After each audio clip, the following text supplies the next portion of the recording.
Puerto Rico's power authority on Sunday canceled its controversial $300 million contract with a small Montana company to rebuild its power lines after Hurricane Maria. Ricardo Ramos, head of Puerto Rico Electric Power Authority, said the deal with Whitefish Energy would cease once the firm's current work is finished. The announcement came as the authority, also known as PREPA, faced mounting pressure from officials to cancel the deal. Now that it is, Ramos said, restoring power lines on the U.S. territory could be delayed by 10 to 12 weeks.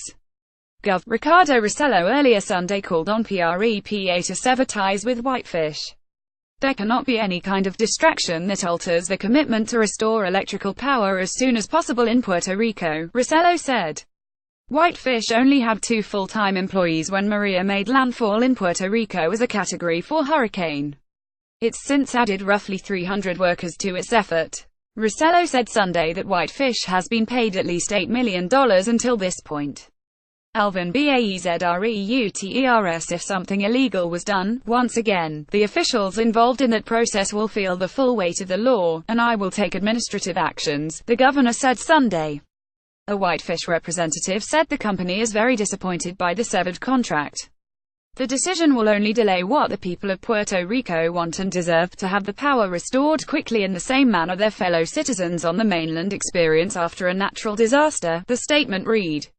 The company said the line's men had already completed significant work on 2 major transmission lines restoring power to hospitals, businesses and homes in Manatee parts of San Juan. New York City Council Speaker Melissa Mark Viverito didn't buy Rossello's take, arguing he would have known about the contract. The number one task, the priority right now in Puerto Rico is to get the electricity up and running, Mark Viverito, who grew up on the island, said during a Sunday appearance on MSNBC. And to say that a $300 million contract, which has as a responsibility to put the electrical grid back on, he knew nothing about, that's hard to believe. She continued to slam Rossello's response to the storm, saying he'd defended the Whitefish contract only days earlier. I unfortunately believe that the governor is inept at the moment, the council speaker said. Multiple questions have risen since PREPA inked the deal with the company, based out of Whitefish, Mont, hometown of Interior Secretary Ryan Zinke. Both Zinke, whose son worked at the company for a summer, and the White House have said they didn't play a role in the contract.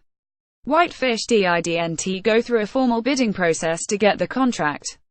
PREPA's leaders said it signed the contract 2 days before Maria hit, and FEMA signed off on that.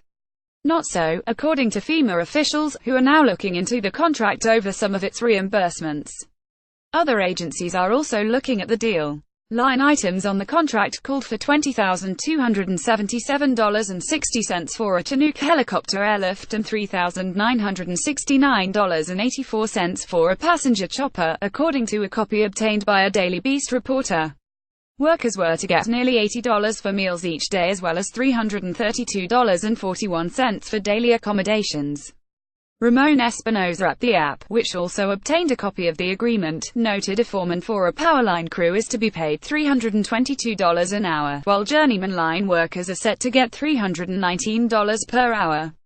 And the fight over the contract comes as 70% of Puerto Rico remains without power more than 5 weeks after Maria made landfall.